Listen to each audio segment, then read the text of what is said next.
Bonjour à tous, aujourd'hui on se retrouve pour une nouvelle vidéo. Alors c'est pas la peine de me juger parce que j'ai des boucles qui sont un peu prépubères, tu vois ce que je veux dire. Commence un peu à se former mais comme c'est naturel ça prend un peu de temps. Bref, donc ici on est sur le Fractal Design Celsius Plus S36 dynamique. Donc comme son nom l'indique, 360 mm, vous pouvez le voir à la taille du carton comparé à moi. Je suis sûr il sort quasiment du champ de la caméra, tu vois. On est ici sur un très bon water cooling, enfin peut-être, on sait pas encore, c'est ce qu'on va voir tout de suite après l'intro. Est-ce qu'il vaut le coup ou pas? C'est tout de suite, c'est maintenant.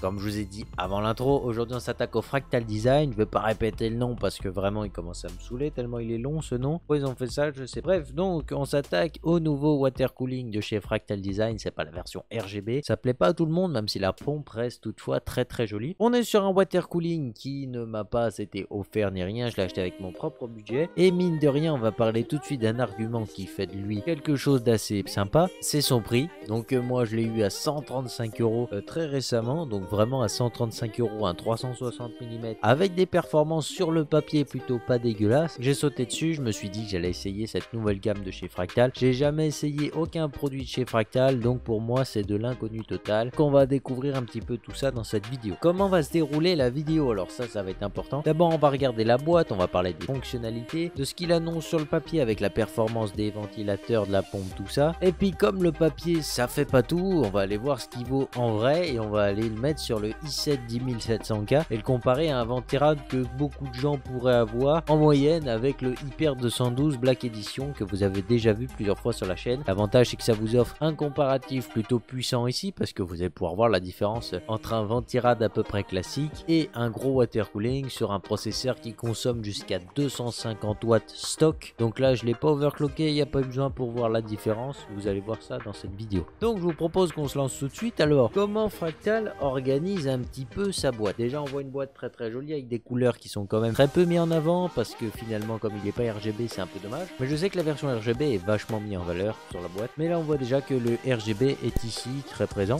Malheureusement je trouve que les couleurs sont un peu fades sur le carton, ça c'est un peu dommage. La boîte est plutôt jolie en soi hein, quand même, ça c'est plutôt pas mal. À l'arrière on retrouve un petit schéma détaillé pour savoir où se situe quoi. Les gens qui n'ont jamais eu de water cooling peuvent savoir comment c'est organisé dans la boucle et ça c'est plutôt pas mal. À l'intérieur de cet emballage, qu'est-ce qu'on peut retrouver? Alors déjà on va avoir bien entendu le water cooling en lui-même, donc on va avoir le radiateur qui fait quasiment 40 cm de long avec les trois ventilateurs de 120 mm. Tant qu'on parle des ventilateurs, la référence utilisée ici c'est les Dynamic X2 GP12 PWM, un nom encore une fois très barbare, qui viennent aussi encore une fois de chez Fractal Design. Alors c'est des ventilateurs plutôt intéressants. Sur le papier ils annoncent 2,3 mmH2O pour 87,6 FM, un total de 2000 tours minute au maximum, et pour ces 2000 tours minute ils annoncent 32 décibels. Alors est-ce qu'ils sont vraiment aussi silencieux que ça? On en reparlera un petit peu après dans la vidéo. Pour ce qui concerne la pompe, tant qu'on parle un petit peu des performances aussi, la pompe elle est annoncée entre 800 et 2800 tours minute et il a une fonctionnalité en cas de surtempérature, donc si le liquide atteint plus de 60 degrés, la pompe peut monter jusqu'à 3500 tours minute. On verra tout ça au moment des tests pour en parler un petit peu plus. Tout ça c'est dans la boîte, hein, ça vous en doutez, ça rejoint la boucle du water cooling all-in-one, hein, tout est en un. Et puis à côté de ça, qu'est-ce qu'on a? On a une belle notice aussi dans l'emballage, elle est plutôt pas mal, elle est en couleur, elle est pas mal détaillée. Le seul truc que je reproche c'est que malheureusement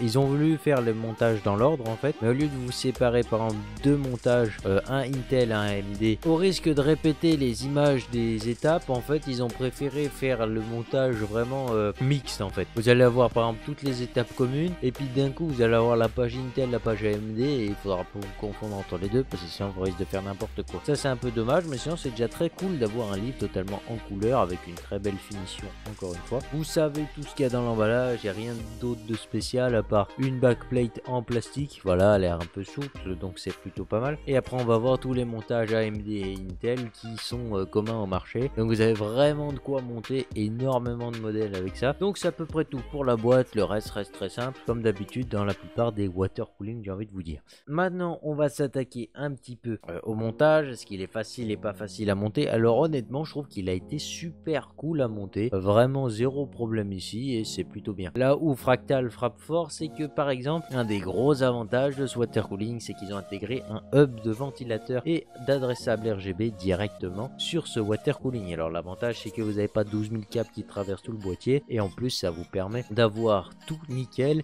Et ils intègrent tout dans le carton pour faire du câble management. Donc on a des petits colliers plastiques, vous avez juste à mettre 2-3 riselants et franchement ça s'installe déjà encore plus facilement dans le boîtier puisqu'il n'y a aucun câble qui vous retient. Et en plus de ça c'est juste super joli parce que vous avez presque aucun câble qui se balade dans votre boîtier et ça c'est plutôt cool. Malheureusement en faisant ce système on perd quand même l'avantage de pouvoir régler chaque ventilateur indépendamment, mais bon vous êtes libre de pouvoir les brancher directement sur votre carte mère ou sur un autre hub que vous pouvez contrôler à part. Comme ça vous pourrez gérer la ventilation comme vous le voulez. On a une pompe avec un magnifique anneau RGB aussi, enfin adressable RGB même j'ai envie de vous dire, et cette pompe ne fait pas que ça puisqu'en fait c'est un écran LCD qui va pas être contrôlable, mais par contre il a une autre fonctionnalité plutôt pas mal, c'est qu'il vous permet de switcher entre les deux modes du water cooling. C'est à dire que Fractal s'est dit peut-être qu'il y a les mecs qui ont envie de faire des courbes de ventilation et peut-être qu'il y a les gens aussi qui ont juste la flemme totalement de le faire et juste mettre le water cooling dedans et c'est tout. Et du coup ils vous ont proposé un mode PWM qui sera entièrement contrôlé par la carte mère et puis un mode automatique qui là gère son alimentation comme il veut. L'avantage du mode automatique c'est que la vitesse des ventilateurs est gérée par rapport à la température du liquide. Alors il y en a qui vont dire qu'on est perdant tout ça, mais si votre processeur ne chauffe pas beaucoup déjà de base, ça va permettre de lisser justement le bruit et de vous rendre moins compte des accélérations et des décélérations des vitesses des ventilateurs et de la pompe. Et ça c'est plutôt cool. C'était un point personnellement que je cherchais beaucoup sur les water cooling et il n'y a pas tant de AIO que ça qui peuvent le faire finalement. Et aussi ce qu'il faut savoir c'est comment on fait pour switcher entre les deux. Bah en fait c'est carrément le bloc de la pompe qui tourne sur lui-même et en fait il vous permet de faire quelques degrés de rotation et ces quelques degrés vont sélectionner les différents modes qui vont s'afficher sur l'écran au moment où vous allez être dessus et ça c'est plutôt bien fait. J'ai bien aimé aussi cet aspect là, c'est simple, c'est sobre, c'est efficace. Le truc que je reproche c'est que comme la pompe a une finition un peu soyeuse et bah finalement on va finir par faire vite des traces de doigts dessus et ça c'est un petit peu dommage. Aussi petite précision pour ceux qui comptent régler directement en PWM, faut savoir que si vous réglez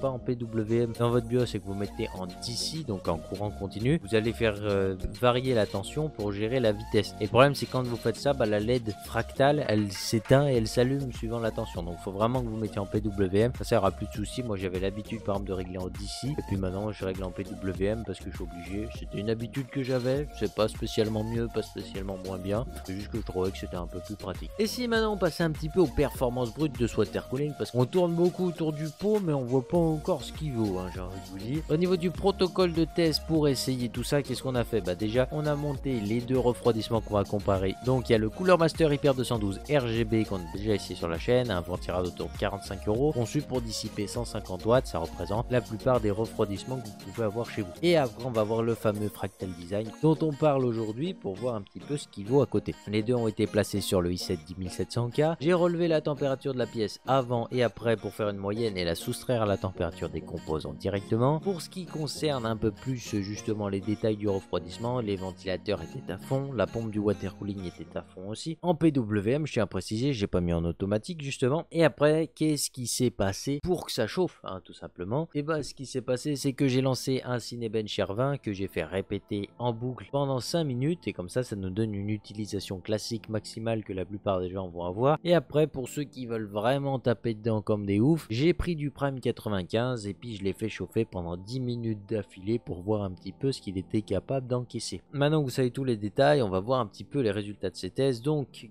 qu'est-ce qu'on a eu comme résultat? Alors déjà pour le Hyper 212, comme ça on fait durer un peu le suspense. Pour le Cinebench R20, le Hyper 212 l'a tenu à 56,9 degrés au-dessus de la pièce, donc ça fait à peu près 85 degrés si je sais compter. Donc c'est plutôt pas mal, sachant que la pièce tourne à peu près autour des 27 degrés, ça vous donne une idée. Voilà, c'est pas trop mal quand même pour un ventilateur qui, je le rappelle, est conçu pour 150 watts.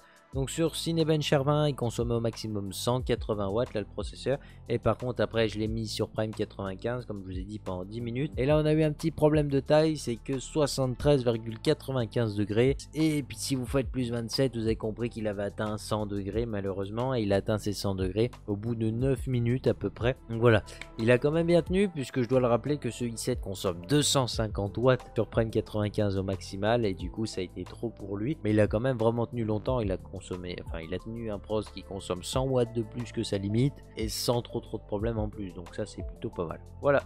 Très fier de ce Hyper 212. Et à côté, on va voir est-ce que le water cooling fait beaucoup mieux ou pas. Personnellement, j'étais très surpris des résultats du water cooling et cette fois en positif, contrairement à la fois on était sur le Ryzen 5 et qu'on comparait au MSI Mag-Core Liquide. Et qu'est-ce qui s'est passé juste ici? On s'est retrouvé avec, pour Cinebench R20, donc les 5 minutes de Cinebench R20, on s'est retrouvé à 40,8 degrés, donc ça fait quand même gagner 16 degrés sur la même chose. C'est déjà pas mal, hein. Là où le gain est monumental, c'est sur les 10 minutes de Prime 95 et là on gagne 20,1 degrés pour tomber à 53,8 degrés Celsius. C'est juste fou de gagner 20 degrés carrément, c'est énorme. Sachant que le Pros il consomme la même chose, c'est juste fou. J'étais très agréablement surpris sur ce coup là parce que je m'attendais pas à voir un écart aussi gros. Voilà, donc je vous mets le récapitulatif des graphiques juste à l'écran, comme ça je vous laisse un petit peu analyser tout ça et regarder, puis on va se retrouver quelques secondes plus tard pour parler un petit peu du bilan.